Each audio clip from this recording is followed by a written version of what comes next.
Hello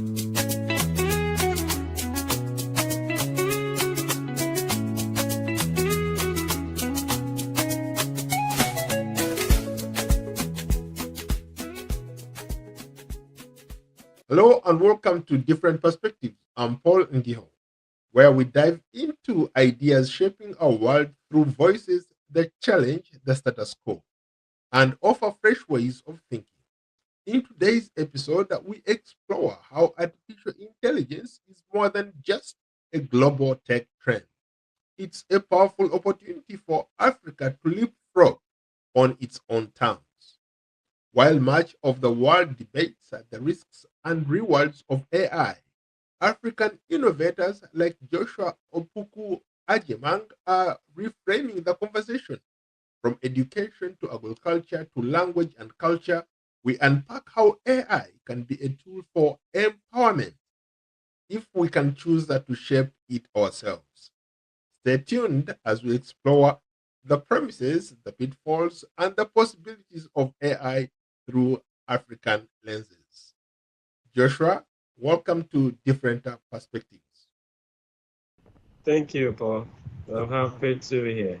Let's talk about the emerging technologies. You talked about how some young people were really on the cutting edge of technology, introducing new technologies. There's been a lot of development around AI tools, AI systems. Can you speak more to that? What, to an average person, what is AI? When we talk about AI, artificial intelligence, we're basically looking at building systems or machines that can think like human. They are not human, they don't have flesh and blood, but systems that have some level of intelligence as human. So the normal human being, in academics, we say somebody is very brilliant, somebody is very intelligent, meaning they have some abilities, they have some skills that help them to be able to do something that excites us, right? That way we say they are intelligent. Now we're trying to put the same level of intelligence into machines or build that into machines. And that's what is termed by artificial intelligence. Now the goal of AI is to be able to build systems that could be able to make some form of decision on their own so that it doesn't always require human being to be around before that decision could be taken. So for example, assuming you're running a bank, you want to be able to detect fraudulent activities or transaction that raises concern. If you have like thousands of records, you need a human being to go through them one thousand of records, and that means you need more human being to be able to validate all that. Now, if you have one AI system, they could be able to scan through all those records probably in a few minutes. That would probably have taken maybe 10 human beings a whole day or maybe a week to be able to get the same work done. Now, in the area of facial recognition, if you have 1,000 people that you need human beings to be able to identify every single person, it's going to take so much time and effort to get one human being to be able to identify 1,000 people within a cloud. But with AI systems, you'll be able to scan all the 1,000 faces within minutes and be able to identify all the people within that space. So these are some of the things that AI help to accelerate some of this work and processes. There are a lot of people who are concerned about this technology. People think that it's something that could be used for good, but there are a lot of people who think that it could be used by bad actors to do really bad things. How do we prepare ourselves for these emerging technologies? There's so much happening in the world today in the area of emerging technologies and AI to be specific. All these technologies, the investment, the research that has gone into it, the sole purpose is to help solve problems because it can accelerate the rate at which we solve problems, create new opportunities for as many people as possible. However, there are challenges with privacy, security, ethical concerns as well. So we can take the like of information dissemination, right? You can use AI to write good stories, good articles, good context, that could really help create rich content for your audience. The same tool can be used by someone to also create misinformation that leads to chaoses, among others. Right. The same tools that can be used for creating video content that could excite your customers, engage them, could also be used to create deepfake. That could be used to manipulate people to get them to doing things that are not ethical, right? Right. So these are some of the concerns that we have when it comes to AI being used for good, and at the same time can be used for other bad activities as well. So it's a global challenge as to how we can deal with that. It's still a big challenge. And there's also the concern of AI beating human beings in a number of levels. So we have AI that was able to beat the world chess champion, right? And this AI didn't take so much years to learn. So the champion had learned probably all his life playing chess and winning, but within a short period of time, this AI was able to learn all the moves and even predict moves that human being cannot anticipate it, right? So there's also that when AI systems started to beat or supersede human intelligence, what is likely to happen? And I think this is what led to the conversation of singularity, where we're looking at a time where AI become more conscious and supersede human in all levels. And when that happens, we don't really seem to understand what will happen to the world when AI becomes so better than human beings in all areas. So there are all these challenges that we're still trying to figure out how to build safe AI systems, how to ensure that AI do not take over the world, and still ensuring that all the AI tools and systems we are building, it's built to serve humanity, not to destroy humanity. You brought up a very good point, especially in my industry. We talk about how this AI could potentially take away our jobs. You build your career on what they call credibility. You, as a journalist, what makes you different, or puts you apart, is your credibility. But now, with this new technology, that credibility could be put in question. You could write an article and somebody says, hey, this was pulled off using AI. How can journalists like me or any other person use AI or use these other tools to make sure that our jobs become efficient, to make sure that we improve productivity when it comes to doing our jobs? When it comes to your work, especially as journalist and all that, you could use this tool to enhance your work. However, you might not want to solely depend on it to do almost all the work for you. One thing I've come to understand about the generative AI is that they always work in context. So you need to be able to provide a context for the AI system to be able to give you probably your first draft. Then you go ahead to work on it. For me, I think that one helps speed the processes of sitting down to write the entire story yourself. You could be able to provide some context. The AI system generates some drafts for you. You go ahead to add the human touch to it. In as much as the AI system can do most of the generative content for you, um, at times it misses the emotional connection, right? Because yes, the AI systems are not emotional yet, so they can't add that emotional connection when it comes to reading the content. So it's always important that you use it to do what it can do, and then you build it out from there. Now, in the area of your work, if you remember, Sophia was able to cast news, and among other things that the humanoid robot was doing. When it comes to displacement of work, especially with journalism, I think yes, there could be a possibility that the AI tools and systems could empower few journalists to do so much work that could have taken a lot of them, or a lot of human beings, to do that work.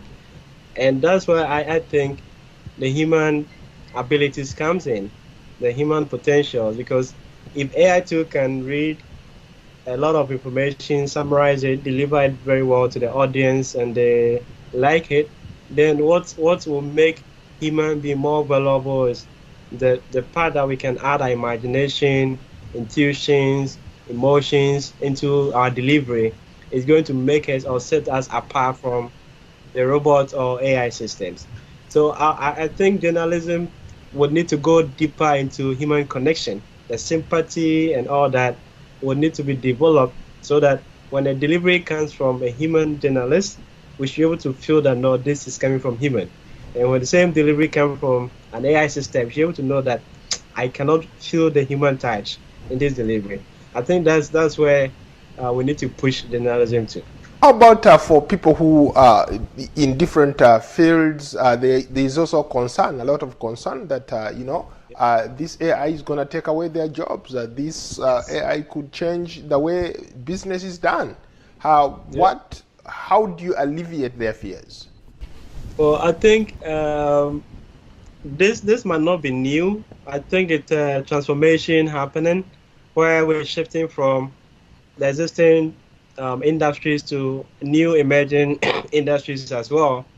If you look at the industrial evolution from the first industrial revolution, when steam engine at the time was the emerging technology was discovered. Now, all the people who were working in the agriculture and hunting sector have to now learn to work in a factory so that they can produce the steel, the railway industries, and all that. So there was a shift, and most people have to shift to that industries. From there, it led to the second industrial revolution, where we discovered mass production, electricity, and oil. Now we could produce products from oil, a lot of products from oil. We also started producing electrical appliances because we have electricity to power our homes and all that.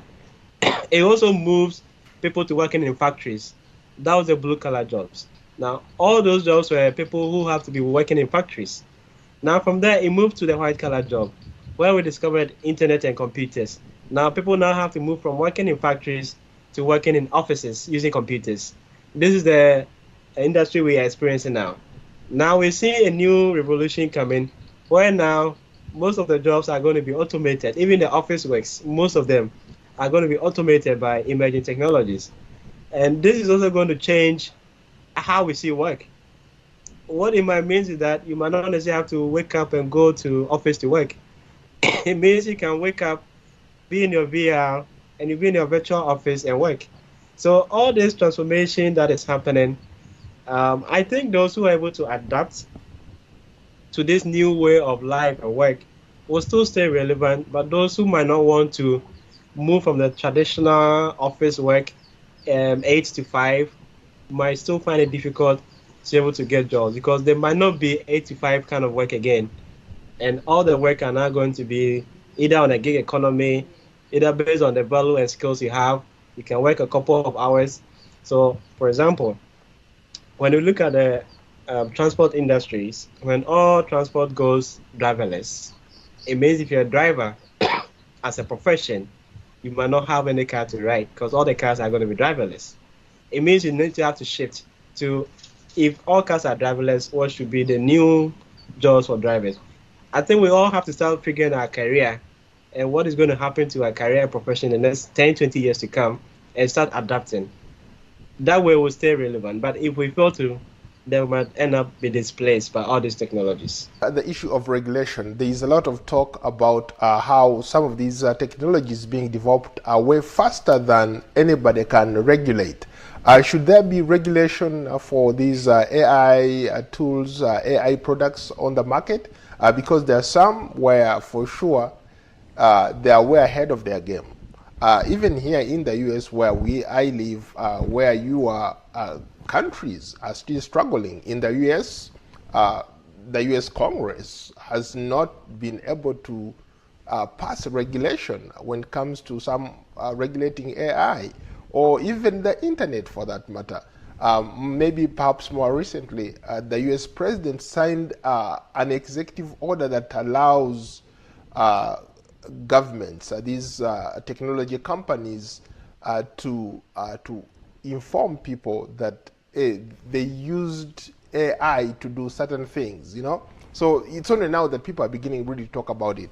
From where you stand, is regulation critical for this industry to thrive? Yes, I think yes, the regulation is very, very important because if you look at all the emerging technologies, they have never happened before. We've never fully understand their potentials. Um, Blockchain, for example, powering cryptocurrencies, powering Web3. Up to now, we still haven't figured out how exactly all these technologies are going to change our world, right? We're still going through that processes. When we take AI, for example, we have not fully understand AI systems to their core. So there's still the challenges of to what extent are these technologies going to drive humanity? Is there a possibility that they might decide to end human life uh, and bring the civilization to an end? So these are all things that I think we still haven't been able to figure them out yet because we're still developing them to understand their potential. There's also development in lab-grown meats. Right now, some companies are now growing beef and chicken in the lab without necessarily depending on live poultry and all that. So there's so much happening all together at the same time that it's very difficult to even understand all these emerging technologies to the extent that they can be able to strictly regulate them. So what I think will happen is that regulators need to be able to catch up because the regulators are also not willing to invest into researching, to understanding, to learning from innovators. It's going to be difficult for them to regulate them. Innovators are going to take the risk, invest their resources to explore new territory. And if regulators are not willing to do same, then innovators are always going to be 10 to 20 steps ahead of regulators and always have to push and see the challenges before regulators can come in. Another thing I think regulators could do is to also be having what we call soft regulation. So set up the playground and make room for um, freedom for innovators to play around. So at least the base is set, but there should be some freedom, room of freedom for innovators to play around. Because if you don't also set that freedom, then you also ensure that innovators could not go beyond the regulatory framework that has been set, and that will not bring innovation. Because innovation, especially when we're talking about destructive innovation, is supposed to distract old systems, old regulatory, so that we can have new regulatory bodies on the regulatory system to regulate them. And the area of AI is become very difficult, especially when it comes to generative AI. When an AI system generates content, who owns the content? So when a journalist use AI to generate an article and publish it, is it owned by the AI company or the companies whose data was used to train the AI or the person who used the AI to generate the content? So the context of ownership and copyright issue is one of the biggest challenge when it comes to generative AI. Because this AI system had learned from a lot of data source from different companies and individuals to be able to generate the content they're generating. However, whatever you generated was unique to you because you generated that in a context. The AI system will not be able to generate the same content you did, even if you ask the same question. It's always going to be different. Now, how do you define ownership when it comes to content that are uniquely generated for you based on the information or the prompts you put in? So there's a lot of concern when it comes to AI systems, or I mean all the emerging technologies as well. How about people who argue that, for example, some of these AI, let's say you talked about the issue of copyright, the issue of who owns content. That's a big deal. When it comes to like our field, obviously you can't use somebody's work without giving them credit. If you did, they would call that plagiarism. Now, how can people like us in this industry use technology like that? Because if you're talking about generative AI where it's picking from thousands and thousands of data sets to give you that information, now how do you know, or how can you tell that this information belongs to so and so, so that you can give them the due credit? Yeah, it's a challenge. At the moment, that's very challenging. Um, I don't think I have answer to that, but it's still something we're still trying to figure out, especially for us. And I think it's very difficult to determine where even the source of information came from, right? Because we are not privy to those data or information. Mostly the company that built the AI system might know where their data sets are coming from, but end users will not be able to know much about where the data set is coming from and who to even give credit to. In the area of photography or art, creative arts, assuming AI system designed or generates image of existing design. So maybe the world greatest artists, their work are being generated by AI for some people to use it. Maybe in that context, credit could be given to the person's work which it was modeled for the generation. But when it comes to text and article, it's very, very difficult because it's English, it's a language spoken, and it's difficult to associate that text to a particular person or reference. It's very, very difficult. But when it comes to visual, I think that could be easy to say, oh, this work looks like the work of this artist. So we could be able to give some sort of credit to the person. When it comes to beats and music, to composition of beats and music, again, it's also very difficult to give credit to because the beats varies and different frequencies and all harmonies and all that, unless maybe your output looks similar to an existing composer, then maybe you can give that credit to. But text is very, very, very complicated. You brought up a very interesting point that I wanted to go back to. You talked about the issue of language. Most models are trained on English, Western English. We are looking at maybe United States or North America and Europe. So a lot of us are not represented when it comes to these AI models being trained. So what can we do maybe to feel like we are part of this conversation? How can we be on the table where some of these tools are being trained or these decisions that affect us are being made? Yeah. So I think for our part of the world, our diversity is very, very huge. You have very huge diversity. When we take Ghana, for example, Ghana might have over 30 to 50 spoken languages. Right. So there's huge diversity only in a population of about 30 million.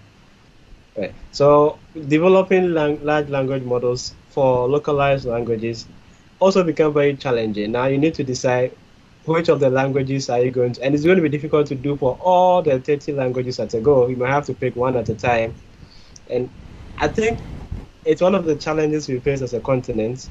When you take the United States, they all have one spoken language, which is English. Europe, there are a number of diversity, but the US is only English. So it's easier for them to all commit their resources to building a data set that is English.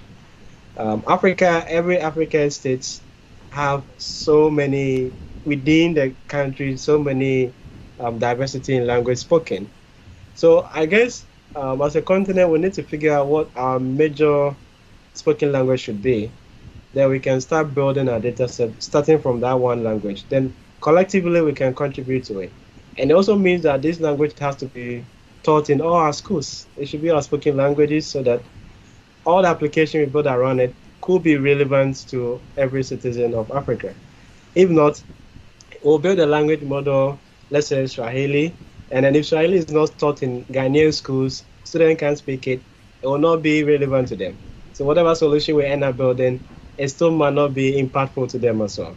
So I think there's a policy issues on a continent level, and then within the national policies too, we should have policy issues that ensure that on a continental level, we have a major language accepted to be spoken by all African states. Then we can start building towards that. Then on the national level too, we need to also have a language accepted to be the dominant speaking language. Then local innovators can start building towards that. And need to also ensure that all this language, if not being taught in the schools, it should be taught in the schools. Because once we get taught in school, we get to understand how to write it, how to speak it, then we can start building applications using them. So I think it's one of the barriers we face as a continent. And I also believe that with technologies like AI, we should be able to solve some of this complex communication barrier.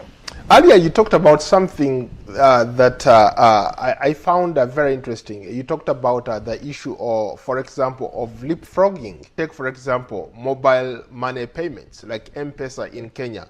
It took the world by storm. Can people leverage on AI to do things like that, especially like in the healthcare sector, in education, in agriculture? Can people leverage AI to leapfrog some of the things that we couldn't do because of the lack of infrastructure, to use AI to take us to the next level? Yes, I do believe we can leapfrog, and we have the chance to leapfrog actually, because as you gave the example when it comes to fintech, um, we didn't have all the banking infrastructure on the continent before we can access financial services. But even with the feature phone, which is the phone with no internet, we still be able to deliver and access financial services as well. That's huge because it has been the one of its kind across the world. And after Kenya and Pesa, Ghana, we also have our mobile money, which has also helped to get a lot of people who were not banking to now be able to bank using their feature phone, also called a YAM phone. If you also look at communication too, you realize that African leapfrog, Africa did not have to have telephones in all our homes before we were able to communicate. It means we didn't have to build all the infrastructure for us to have landline or telecom lines in our homes so that we can communicate or make calls. We leapfrog straight to mobile phones. So that was huge. It means it saved us a lot of investment in infrastructure that afterwards we should have also um, evolved to mobile phone. We cut the whole, probably a whole decade or two or three into communication. And from the mobile phone, we moved straight to smartphone. Uh, what I see for us is to be able to first understand the development of these technologies happening, because for us to be able to leapfrog financial services, we saw the need for that services, we saw the challenges, we understood it, and then some innovators or some organization took that risk to push the whole nation into that new revolution. I think in our generation, we need to see some new startups, new innovators, or young innovators willing to take the whole nation to the next level they have to be. But most of these leapfrogs are not driven by government. They are driven by private people, individuals, and innovators who have seen the need to change and be able to drive the whole nation. I think when it comes to fintech, a lot is happening. Today, you can send money from one African country to the other easily because we have a lot of innovators innovating to break the barrier when it comes to remittance services. Right. We need to see a lot of that happening in the area of transportation, in the area of communication, in the area of healthcare, education, agriculture, and all that. So I think yes, we have some young innovators pushing hard, and hopefully we're going to see a lot of this happening very soon. In the next decade, we should see some bold entrepreneurs willing to leapfrog the whole continent to where it has to be. And I think it's going to be an advantage for the continent to not make all the mistakes that the developed countries did made in their process of their development. We can learn from their mistakes and then make sure we leapfrog and not repeat the same mistakes that they've made. What are the pros and cons of using AI? So when it comes to the pros and cons, first of all, I want to say that the whole idea of building an AI system started back in the 1950s by a computer scientist called Alan Turner, and his idea was trying to build a machine that could be able to, or a software that could be able to mimic some human intelligence. So that was the concept. So you could see that from day one, the idea was to try to make our softwares a bit smarter and intelligent. So you could clearly see that the intention was for good. But then as things evolved, we begin to see the potentials of it.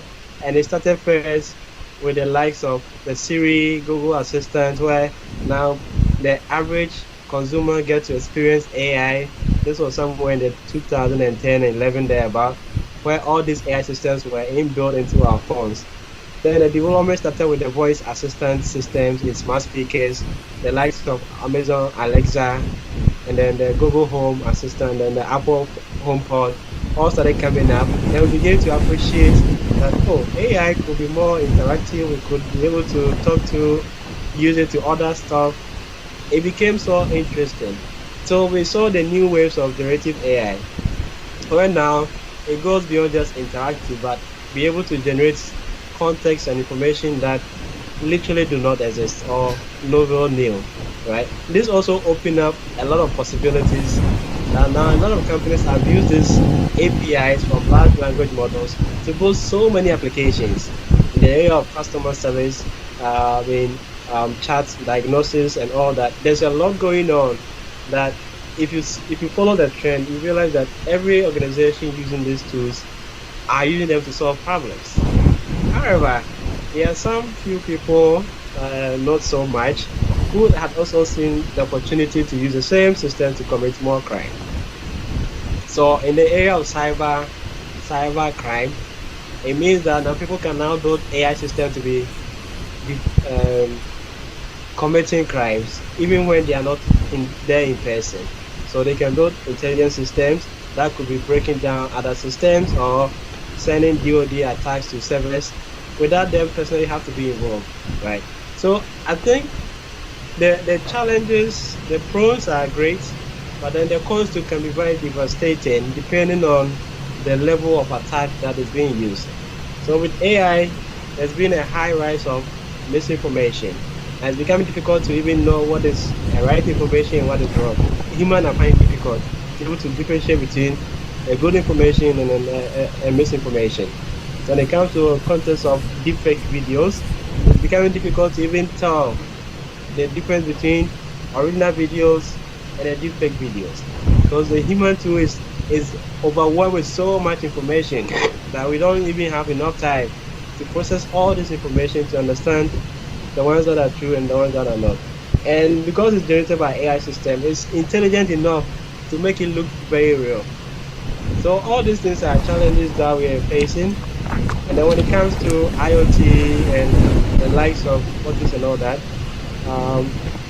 exposing all our infrastructure to the internet also poses threats that when somebody is able to hack into our national grid, it means they can shut down all our power. That could lead to a lot of harms. When somebody hack into our water system, they can shut down the flow of water remotely, right? So these are all the challenges that we see that come as a result of these technologies. And there's a need to ensure that we also put the right implications, security implications in place, and also have ethical and regulatory compliances to ensure that all these technologies are safeguarded from all these cyber attacks. For people who are skeptical about AI, what would you tell them? People who are out there like, no, I don't want to touch this thing. It's too scary. It's good to be scared. It's a human nature to be scared, because if you really get to understand why we feel afraid, it has always been we've been afraid of the things we don't know. So they say fear is not real. False evidences appearing to be real, right? So yes, there might be some level of fear of the dangers of these technologies, the fact that they have the potential to take away our jobs, potentials to cause harm in the hands of wrong people. I think these are all our imaginative mind trying to help us understand the negative impact of all this as well. I think if we don't also push to develop good innovations and technology using them, then yes, then the negative side would outweigh the positive side. In every era, in every generation, there's always been the case of the good versus evil, the good technologies, and then the bad technologies as well. I don't think the technology itself is bad or good. The intentions were all for good, but then if the intention changes, then it could be used for a bad thing. There was a saying that the world is a dangerous place, not because we have bad people or evil people, but because the good people are doing nothing about it. So I would say if you're scared about these technologies, I would challenge you to learn as much as possible, invest into the knowledge, understand it, and then create more awareness. Because the more you have understanding of the technology, the more you begin to appreciate the goodness of it and understand how you can mitigate the harm that could be caused using them. So I think we should invest a lot of learning into it, and it has come to stay. There's nothing we can do about it. The driverless cars are coming, the robotics are coming, the flying taxis are coming, IoTs are coming, smart cities are coming. It's a revolution. It always happens every century. So what I can say is that we need to embrace it and make the best out of it. Because through that, we'll be able to solve many of our problems we face, especially in Africa. I'll be happy to see Africa embracing emerging technologies, producing so much food to feed the world because we have the potential, we have the good soil. We can apply more technologies, be able to produce a lot of food to feed the continent and export a lot to feed the world. And I think this is an advantage for us. And every African youth should be challenged that this is their time to make the best out of their continent. Thank you so much, Paul. Yeah, it's always a pleasure, man. I've learned so much from you. Thank you so much for your time. Thank you too. Would like to know what you think about AI and what you are doing about it. Share your thoughts and comments in the comment section below. And of course, don't forget to like, follow, and subscribe to Paul Ndiho on Substack, X, Instagram, Facebook, Threads, LinkedIn, Blue Sky, YouTube, and Spotify.